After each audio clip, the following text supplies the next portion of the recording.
Hey guys, welcome back to another episode of the Butterfly Effect podcast, and today me and Liam are going to be reacting to the Lost Records trailer, a new game that's being made by DontNod and is supposedly coming out later on this year. I'll throw the mic over to you, lad. What are your first impressions of this game? I'm just really excited because I really like DontNod. I was a massive fan of Life is Strange, the earlier ones. I've not played them all. Twin Mirror, Tell Me Why. Pretty decent games. I really like the style they have. I know it's not the main channel we cover on, the main game producers that we cover on this channel. We mainly go in the realm of Supermassive Game and Telltale and Quantic Dream. But DontNod are kind of like that fourth, kind of one that's like the back of the pack that I still always have my eye on. There's a lot of things to take from the trailer. Like, if you ask me what it reminds me of, it almost is like they've just taken Life is Strange, made it more teen, and then put blends of the horror film It in there. Because you've got your full kind of teens, haven't you, who meet up. In this case, it's 27 years later because of some supernatural circumstance. So it literally looks like they've just taken a page out of, like, Stephen King's It and shoved it in, like, this Life is Strange kind of, like, teen paint. But not to, diss that. I think that could be a really interesting blend. And it is definitely a game that I think I'll be playing later this year when it comes out. 100%, like the It influence is so apparent, isn't it? It's really from that ending. I think it's one of the appeals for the game for me, how it looks like we're going to be juggling between two different timelines. I love the fact how, like, most of the trailer, it seemed to be set during the 90s with all, like, the different things that you can see in there.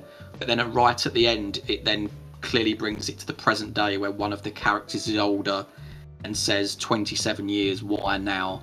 And then there's another voice that says, because we made a promise. So again, it has that sort of hallmark It feel to it, where the villain that perhaps they encountered in the past is coming back again.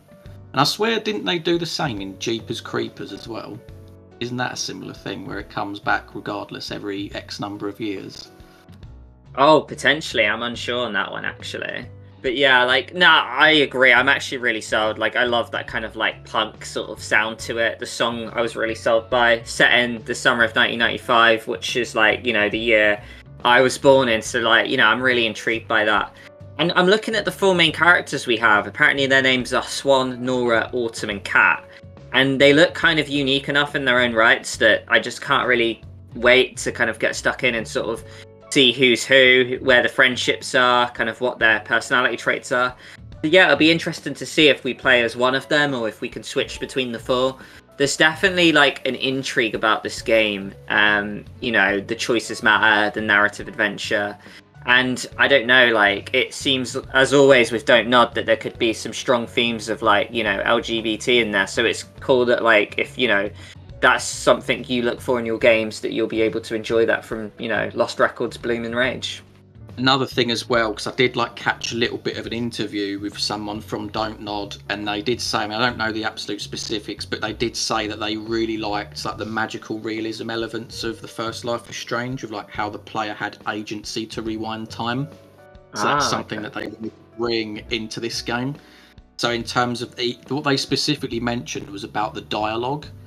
So I'm really intrigued to what they mean about that, but they said that we're going to do some innovative things regarding the dialogue for these games, which, do you know what I mean? It's something I'm very open to, because I think these games, it's very cut and dry at the minute as to what they are. It's to service the plot and to maybe influence the odd relationship with a character and nothing else. So that sounds pretty cool.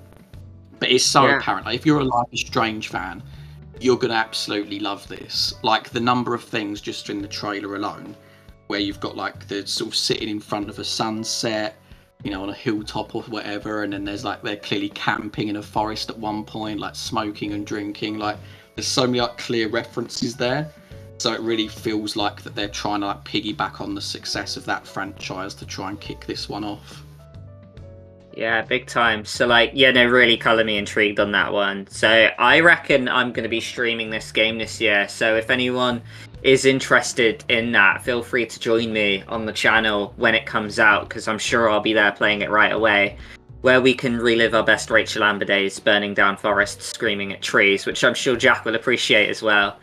So yeah, let us know in the comments, guys, if this is a game you want us to cover and if it's a game you want us to play as well. 100%. And one last thing as well, as you'd have seen, is that it's coming to all like the current platforms, isn't it? Your Steams, your PS5s, and your Xboxes as well. So yeah, like Liam said, let us know if this is something you want to see gameplay of, and yeah, and then we'll do it and do a nice analysis series as well. See you soon, guys. Okay, guys, catch you in the next one.